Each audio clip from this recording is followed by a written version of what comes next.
মানস চেণ্টাৰৰ নতুন ভিডিঅ' এটালৈ সকলোকে স্বাগতম জনাইছো সো এইবাৰ এডিআৰিত জিকে পাৰ্ট 2 ৰ ইম্পৰ্টেন্স বহুত বেছি কাৰণ আপোনালোকে সিলেবাসখন ইতিমধ্যে দেখিছে যে তাত জিকেৰ পৰা যথেষ্টখিনি কোৱেশ্চন আহিব আপোনালোকৰ যেটো হায়াৰ সেকেন্ডাৰী লেভেলৰ এক্সাম আছে হেতুত অলমোস্ট 60 মাৰ্কস জিকেৰ পৰা আহিব আৰু যেটো গ্ৰেজুৱেট লেভেলৰ এক্সাম হ'ব হেতুত অলমোস্ট 65 মাৰ্কস আপোনালোকৰ জিকে পাৰ্ট 2 ৰ পৰা আহিব সোশ্যাল ষ্টাডিজৰ পৰা 30 মাৰ্কস আহিব আৰু জেনাৰেল নলেজৰ পৰা 35 মাৰ্কস টোটাল 65 আপোনালোকৰ এই যেটো জিকে পাৰ্ট এই জিকে পাৰ্ট 2 ৰ পৰা আহিব গতিকে এইবাৰ যিসকলৰ জিকে টো অলপ ষ্ট্ৰং হৈ আছে তেওঁলোকৰ কিন্তু এডভান্টেজ বহুত বেছি থাকিব জিকে যিসকলে বেছিকৈ পঢ়িছে যিসকলে জিকেত বেছিকৈ টাইম দিছে তো তেওঁলোকৰ এইবাৰ এডিআৰিত অলপ তেওঁলোক এতিয়া এডভান্টেজত থাকিব কাৰণ যথেষ্টখিনি কোৱেশ্চন আছে কোৱেশ্চনখিনি যদি ভালকৈ তেওঁলোকে এনসাৰ কৰিব পাৰে নেগেটিভ মাৰ্কস নোযোৱাকৈ ভালকৈ জিকে পাৰ্টটো যদি এনসাৰ কৰিব পাৰে তেন্তে তেওঁলোকৰ চান্স কিন্তু এইবাৰ বহুতখিনি বাঢ়ি যাব তো এতিয়া কথাটো হ'ল এই জিকেৰ বাবে আপোনালোকে কি পঢ়িব আৰু লাষ্ট টাইম মই যেতিয়া প্ৰিপাৰেচন কৰি আছিলো সোশ্যাল ষ্টাডিজ বা জেনাৰেল নলেজৰ বাবে কি পঢ়িছিলো সেই বিষয়ে আজিৰ ভিডিঅ'টোত জনাই দিম তো যেহেতু গম পাইছে যে জিকে যেটো পাৰ্ট হেতু দুটা ভাগ কৰি দিছে সোশ্যাল ষ্টাডিজ এটা পাৰ্ট কৰি দিছে আৰু জেনাৰেল নলেজ এটা পাৰ্ট কৰি দিছে এতিয়া কথাটো হ'ল সোশ্যাল ষ্টাডিজত কোনবোৰ টপিকস ইনক্লুড হৈ আছে বা জেনাৰেল নলেজত কোনবোৰ টপিকস ইনক্লুড হৈ আছে সেই বিষয়ে অলপ কনফিউজ হৈ আছে বহুতে তো আমি স্কুলত যিসমূহ সমাজ বিজ্ঞানত পঢ়িছিলো যিবোৰ বস্তু সমাজ বিজ্ঞানত পঢ়িছিলো সেই বস্তুখিনি সোশ্যাল ষ্টাডিজত ইনক্লুড হৈ থাকিব আমি যদি চাওঁ ভাৰতৰ ইতিহাস আমি স্কুলত পঢ়ি আহিছো সো ইন্ডিয়ান যেটো history Indian polity Indian geography যেটো আমি ভূগোল পঢ়িছিলো Indian economy Indian art and culture এই গুটেইখিনি যে টপিক এই টপিকখিনি সোশ্যাল ষ্টাডিজত ইনক্লুড হৈ থাকিব আৰু তাৰ পৰা যিমানখিনি কোৱেশ্চন হ'ব পাৰে সেই কোৱেশ্চনখিনি আমি সোশ্যাল ষ্টাডিজৰ পৰা অহা বুলি ধৰিম আৰু আনহাতে যেটো কৈছে যে জেনাৰেল নলেজ তো জেনাৰেল নলেজত একচুয়ালি যিসমূহ ফ্যাক্ট বেস কোৱেশ্চন যে কিমান সনত ভাৰতীয় আন্দোলন হৈছিল ভাৰতৰ আটাইতকৈ দীঘল নদী কোনখন বা কাৰেন্সি জাপানৰ কাৰেন্সি কি এয়াৰপোৰ্টক লৈ বহুত কোৱেশ্চন আহে যে হায়দৰাবাদত থকা এয়াৰপোৰ্টৰ নাম কি তো এইসমূহ যিসমূহ ফ্যাক্ট বেস কোৱেশ্চন এই কোৱেশ্চন সমূহ আমি জেনাৰেল নলেজত ধৰিম ঠিক আছে তো এই দুইটাই সোশ্যাল ষ্টাডিজ আৰু জেনাৰেল নলেজ এই দুইটা পাৰ্ট পঢ়াৰ যেটো টেকনিক সেই টেকনিকটো অলপ বেলেগ দুইটা আমি অলপ বেলেগকে পঢ়িব লাগে তেতিয়া আমাৰ মাইন্ডত ৰখাৰ সুবিধা হয় তো এটা কথাটো হ'ল সোশ্যাল ষ্টাডিজ যেটো পাৰ্ট এই পাৰ্টটোৰ বাবে বহুতে কি কৰি আছে তেওঁলোকে নিজে বনাই লোৱা সেলফ মেড যি নোটস আছে সেই নোটস পঢ়ি আছে বহুতে আকৌ বুকস পঢ়ি আছে ষ্টেণ্ডাৰ্ড যিসমূহ বুকস আছে সেই বুকসখিনি পঢ়ি আছে আৰু কিছুমানে অনলাইন যি সোৰ্স আছে অনলাইন সোৰ্সৰ ওপৰত ডিপেন্ডস কৰি আছে তাৰ পৰা তেওঁলোকে ডাটা কালেক্ট কৰি ষ্টাডি কৰি আছে তো যিসকলে জেনেকৈ পঢ়ি আছে হেতুৱে তেওঁলোকে ফলো কৰক কাৰণ এতিয়া আপোনালোকে বেলেগকৈ পঢ়াৰ সময় নাই সময় যথেষ্টখিনি কম আছে তো আপোনালোকে যেটো সুবিধা হয় সেইটো হিচাপতে আপোনালোকে এতিয়া ষ্টাডিটো কন্টিনিউ কৰক যদি সেলফ মেড যদি আপোনালোকে নোট পঢ়ি আছে তেতিয়াহলে নোটছে ফলো কৰক অনলাইনৰ পৰা যদি পঢ়ি আছে অনলাইনে আপোনালোকে ডাটা কালেক্ট কৰক সেইখিনি বস্তু পঢ়িবলৈ ট্ৰাই কৰক আৰু যিসকলে বুকস পঢ়ি আছে তেওঁলোকে বুকস কন্টিনিউ কৰক আৰু তাৰ লগত তেওঁলোকে যিসমূহ মক টেষ্ট বা ৰিভিজন সেইসমূহ কৰি গৈ থাকক যেটো সুবিধা হয় আপোনালোকে তেনেকৈ এই সোশ্যাল ষ্টাডিজ পাৰ্টটো পঢ়িবলৈ ট্ৰাই কৰক কিন্তু আপোনালোকে অলপমান সিলেক্টিভ ষ্টাডি কৰক কিছুমানে এতিয়া আননেসেসাৰী কিছুমান বস্তু যদি পঢ়ি থাকে কাৰণ সোশ্যাল ষ্টাডিজ যেটো সাবজেক্ট বহুত এটা ডাঙৰ সাবজেক্ট বহুতখিনি টপিক আছে তো আপোনালোকে আননেসেসাৰী বস্তুবোৰ নপঢ়িব অলপমান সিলেক্টেড পইণ্ট কিছুমান আপোনালোকে উলিয়াই লওক সিলেক্টেড টপিকস কিছুমান উলিয়াই লওক আৰু সেইখিনি ভালকৈ ষ্টাডি কৰক যদি এতিয়া আপুনি আননেসেসাৰী যদি টপিকছত আপোনালোকে টাইম দি থাকে তেন্তে কিন্তু আপোনাৰ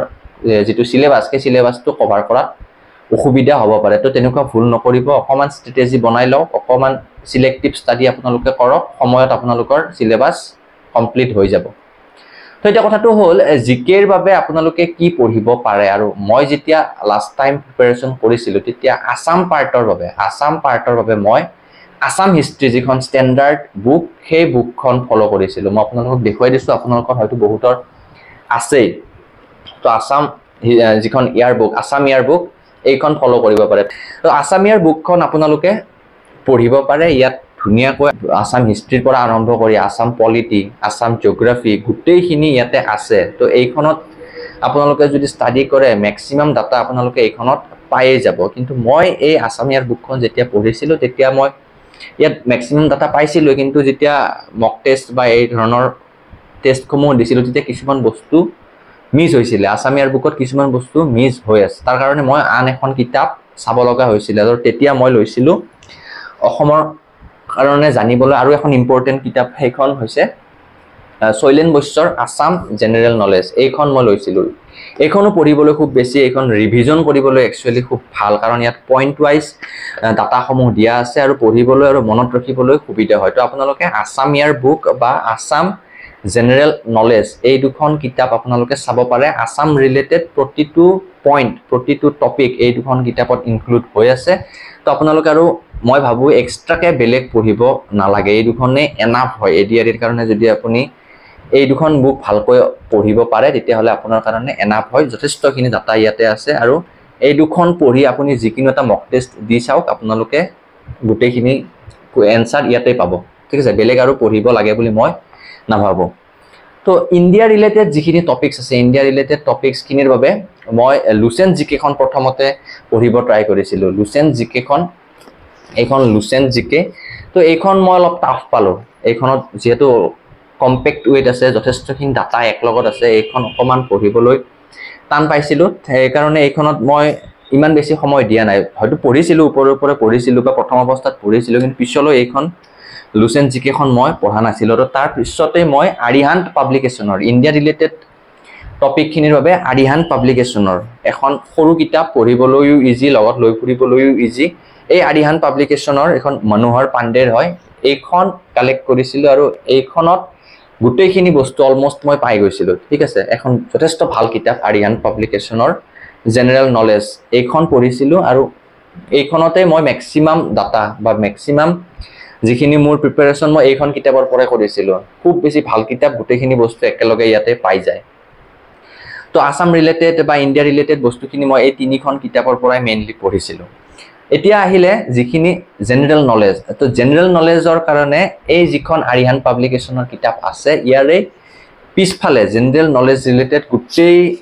আপোনালোকৰ স্পৰ্টছৰ পৰা আৰম্ভ কৰি কাৰেন্সিৰ পৰা আৰম্ভ কৰি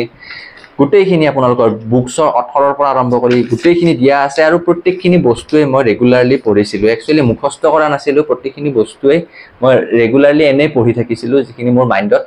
থাকি গৈছিল তো আপোনালোকে হেতু কৰিব পাৰে যিখিনি জেনেৰেল নলেজৰ কাৰণে পঢ়িবলগীয়া বস্তু সেইখিনি আপোনালোকে ডেইলি ৰিভিজন ওয়েট আপোনালোকে পঢ়ি থাকিব আপোনালোকৰ মনত থাকি যাব এতিয়া কথাটো হ'ল বস্তুখিনি যেতিয়া পঢ়া হ'ব যেতিয়া আপোনালোকে টপিকসমূহ পঢ়িব সেইখিনি ৰিভিজন কৰা আৰু আপোনালোকৰ চেক কৰাটো বহুত দৰকাৰী তো তাৰ কাৰণে আপোনালোকে এখন কিতাপ ল'ব পাৰে সেইখন হৈছে জেনেৰেল নলেজ অবজেক্টিভ কিতাপ এইখন প্ৰেক্টিছৰ কাৰণে একচুয়ালি লুসেন্টৰে হয় জেনেৰেল নলেজৰ অবজেক্টিভ হয় প্ৰেক্টিছ কৰিবলৈ বহুত বেছি এমসিকিউ কুৱেশ্যন আছে তো মই যেতিয়া মেইন কিতাপখন পঢ়িছিলোঁ প্ৰতিটো টপিক পঢ়াৰ পিছত এমসিকিউ প্ৰেক্টিছ কৰিছিলোঁ এইখনৰ পৰা অবজেক্টিভ জেনেৰেল নলেজ লুসেন্টৰে হয় ঠিক আছে তো এইখন মই যি এমসিকিউ খিনি প্ৰেক্টিছ কৰিছিলোঁ সুবিধা হৈছিল বহুত বেছি সুবিধা হৈছিল বহুত বেছি লাভ হৈছিল কাৰণ প্ৰেক্টিছ ভালকৈ হৈ গৈছিল তো আপোনালোকে এটো কৰিব পাৰে যিখিনি বুকস পঢ়ি আছে বা যিখিনি আপোনালোকে ষ্টাডি কৰি আছে প্ৰতিটো টপিকস পঢ়াৰ পিছত আপোনালোকে এমসিকিউ প্ৰেক্টিছ কৰক বা মক টেষ্টসমূহ আপোনালোকে এক্সামৰ আগলৈ দিব পাৰে কিন্তু এতিয়া আপোনালোকে এমসিকিউ প্ৰেক্টিছ কৰক এমসিকিউৰ কাৰণে এনেকুৱা কিতাপ এখন কালেক্ট কৰি ল'ব পাৰে মাৰ্কেটত বহুত বেছি কিতাপ আছে ভাল এখন কিতাপ কালেক্ট কৰি লওক তাৰ পিছতে আপোনালোকে এমসিকিউ প্ৰেক্টিছ কৰক আপোনাৰ একদম ৰিভিজন ভালকৈ হৈ যাব তো এইখিনি আপোনালোকে অলপ ষ্ট্ৰেটেজি আপোনালোকক জনালো জেনেৰেল ষ্টাডিজ পাৰ্টটো কেনেকৈ পঢ়িব পাৰে আপোনালোকে সোশ্যাল ষ্টাডিজ বা জেনেৰেল নলেজৰ বাবে কি বুকস পঢ়ি আছে বা কেনেকৈ পঢ়ি আছে সেই বিষয়ে এবাৰ কমেন্ট বক্সত জনাই দিব তো ভিডিওটো ইমানখিনিয়ে যদি ভাল পালে তেন্তে লাইক কৰিব আৰু আহিবলগীয়া নতুন ভিডিওসমূহৰ বাবে চেনেলটো সাবস্ক্ৰাইব কৰি ৰাখিবলৈ নাপাহৰিব